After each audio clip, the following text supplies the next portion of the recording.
হযরত ইউনূস আলাইহিস সালাম মাছে তারে গিলে ফেলে দিল। হতাশায় তিনি হার্ট ফেল করেন নাই।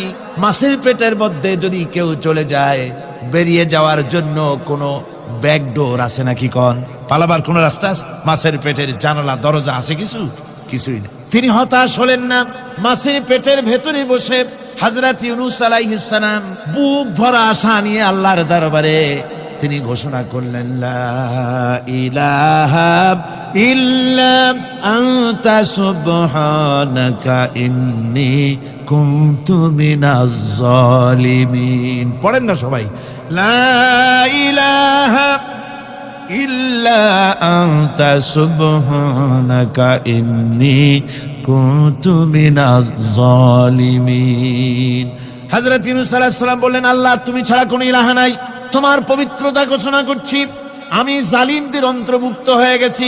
তিনি যখন চিল্লাচ্ছিলেন, মাছের পেটের ভিতরে বসে যখন কাতরুক্তি করতেছিলেন, আল্লাহ বুঝি তখন শোনেন নাই সে কথা? কি বলেন? আল্লাহ বুঝি তখন তন্দ্রায় বা নিদ্রায় ছিলেন?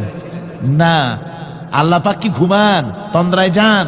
লা তাখুযুহু সিনাতুন ওয়ালা নাওম।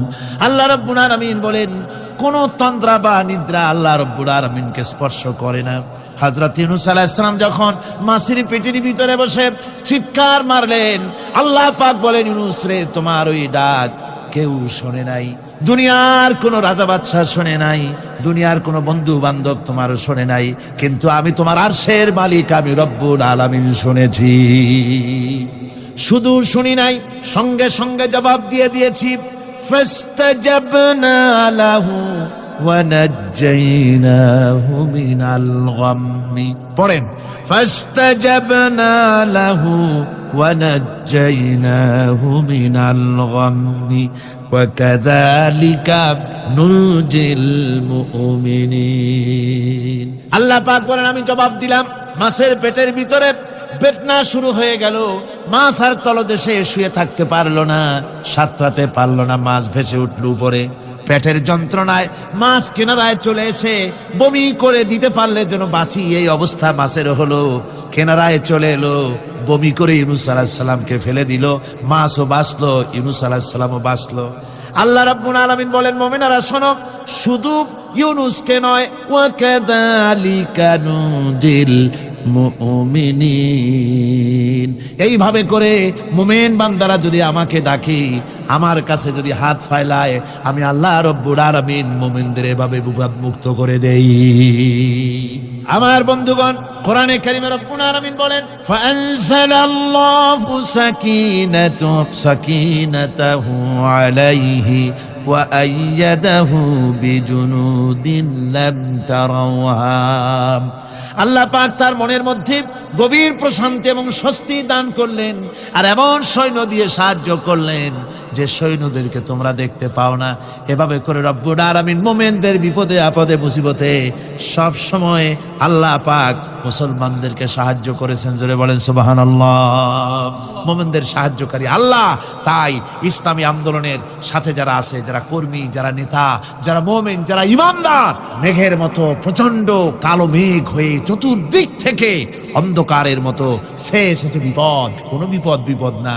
আল্লাহ পাক সাহায্যকারী। কে সাহায্যকারী? জোরে বলেন, সাহায্যকারী কে? আল্লাহ সুবহানাহু ওয়া তাআলা, তিনি সাহায্যকারী, ভয় নাই। আল্লাহ পাকের উপর ঈমান আনলে পরে কলিজার ভিতরে দুর্জয় সাহসের সৃষ্টি হয়ে যায়, কোনো ভয় অন্তঃকরণে তার থাকে না। আল্লাহ পাক সাহায্য করেন। আর আল্লাহর উপরে ঈমান আনলে পরে রব্বুল আলামিন বলেছেন, ইয়া আইয়ুহাল্লাযীনা আমানু হাল আদুল্লুকুম আলা তিজারাতিন তুনজিকুম মিন আযাবিন আলীম। এমন একটা ব্যবসার কথা কি বলবো না, যে ব্যবসায় তোমাদেরকে জাহান্নামের আযাব থেকে বাঁচায় দেবে। তার প্রথম কাজই হলো আল্লাহর প্রতি ঈমান আনা। ঈমান আনলে পরে এই সমস্ত গুণ তৈরি হয়ে যায়। আর ঈমানে সবচাইতে উপকৃত হয় সমাজের লোকেরা, রাষ্ট্রের লোকেরা, পরিবারের লোকেরা, দেশের মানুষ উপকৃত হয় মুমিনদের দিয়ে ঈমানের কারণে। তার কারণ হলো, একজন মুমিন, একজন ব্যক্তি যখন ঈমানদার হয়, মুমিন হয়ে যায়, আল্লাহর প্রতি যখন প্রগাঢ় বিশ্বাস তার এসে যায়, তখন সেই ব্যক্তি নৈতিকতার মান তার বেড়ে যায়। জোরে বলেন সুবহানাল্লাহ। নৈতিক চরিত্রের উপরে সে প্রতিষ্ঠিত হয়, সে মিথ্যা বলতে সাহস পায় না। মুমিন ব্যক্তি মিথ্যা বলতে সাহস পায়? পায় না। কেন পায় না? মিথ্যা বলতে সাহস পায় না, ঠকাতে সাহস পায় না, ওজনে কম দিতে সাহস পায় না, শয়তানি বদমাশি করতে সাহস পায় না। তার কারণ হলো আল্লাহ পাক বলে দিয়েছেন, মুমিন কোরআনের ভিতরে পড়েছে, ইয ইয়াতালাক্কাল মুতালাক্কিয়ানি আনিল ইয়ামিনি ওয়া আনিশ শিমালি কাঈদ। দুজন নিয়ন্ত্রণকারী ফেরেশতা তোমার ডানে এবং বামে বসে বসে তোমাকে নিয়ন্ত্রণ করছে। কোথায় যাও, কি করো, এই ফেরেশতারা বসে বসে সব দেখতেছে। মা ইয়ালফিযু মিন কাওলিন ইল্লা লাদাইহি রাকীবুন আতীদ। মানুষ এমন কোনো কথা বলে না যা ফেরেশতারা রেকর্ড না করে, সব রেকর্ড হয়ে যায়। তাই মুমিন ব্যক্তি দায়িত্বহীন কথা বলতে পারে না। মুমিন ব্যক্তির চরিত্র ভালো হয়ে যায়, সে যে কথা বলে বুঝে শুনে কথা বলে, সে যে ওয়াদা করে বুঝে শুনে ওয়াদা করে।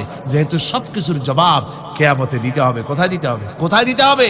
কিয়ামতে আল্লাহর দরবারে জবাব দিতে হবে।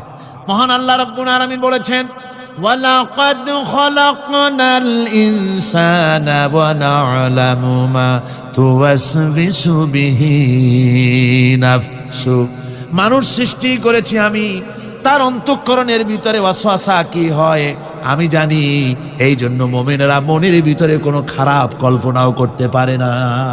খারাপ কল্পনা করলেও তার হিসাব দেওয়া লাগবে আল্লাহর কাছে। কার কাছে? ওয়াইন তুবদু মিন আনফুসিকুম আও তুখফুহু ইউহাসিবুকুম বিহিল্লাহ। আল্লাহ বলেন, মনের মধ্যে যে সব কল্পনা করো তা প্রকাশ করো আর গোপন রাখো, ওইটার হিসাব নেব আমি আল্লাহ পাক কিয়ামতের দিন আমার কাছে।